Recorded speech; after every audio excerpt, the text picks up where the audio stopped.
Siyabingelela ababukela emakhaya dotelawini lo Ntombela umkhibe wensizwa.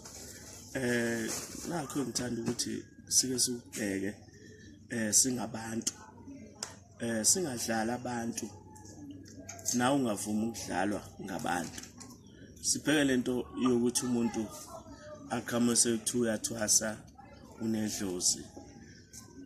Uqala uyibheke lonto ungavele kuthiwa wena usuyathwasa.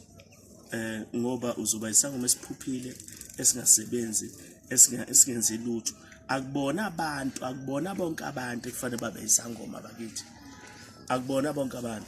Ukhona abantu uthothi kufanele adle umndeni nomndawo nomnono adlule.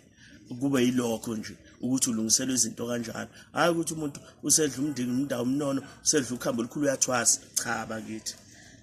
Nathi zangoma, nathi zinyanga. Asiyekeni ukuthi wonke umuntu athi efike ngoba ufuna kugcwala abantu egcekeni uthi nakuthwasa wonke umuntu akathwasa. Cha. Umndeni nomndawo awudliwe umuntu angathi ngaqala khona futhi ngoba iwona ozomtshela impendulo.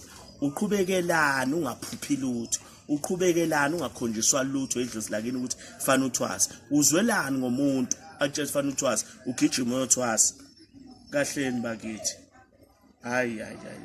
Asingamusa ukudlala abantu ingakho uzophuma ungasebenzi ube isigqila sasenyangeni yakho uzolokhu ubuya nje uze enyangeni lokhu ubuze enyangeni ngoba awusebenzi awunamsebenzi. So manje ungalokhu udlala abantu kuthiwa fanele ngabe uyathwasa. Uqala ibhekwe kahle lonto. Bakhona abazothwasa abanesiphiwo sakho, bakhona abangenaso isiphiwo sakho. Khona abakudala ukuthi nje bayisebenza. Makuthiwa wena unedlozi lokuthi uyisebenza, akusuke ngasho ukuthi thwasa. Manje abantu abakwazi ukuthi balungise kahle lezo zinto. Bakwazi ukuthi babheke ukuthi ngabe yini umndeni noma umndawo lento noma idlozi leli ku lokuthwasa ukuthi ube isangoma yini. Hayi ukuthi umuntu aqhamuke esethi mina kuthiwa ngithwasela ukuthi ngibe isangoma. Isivela lento ukuthi umuntu ayiziyise emzini womuntu athi mina ngizothwasa. Hayi kwahleni bakwethu.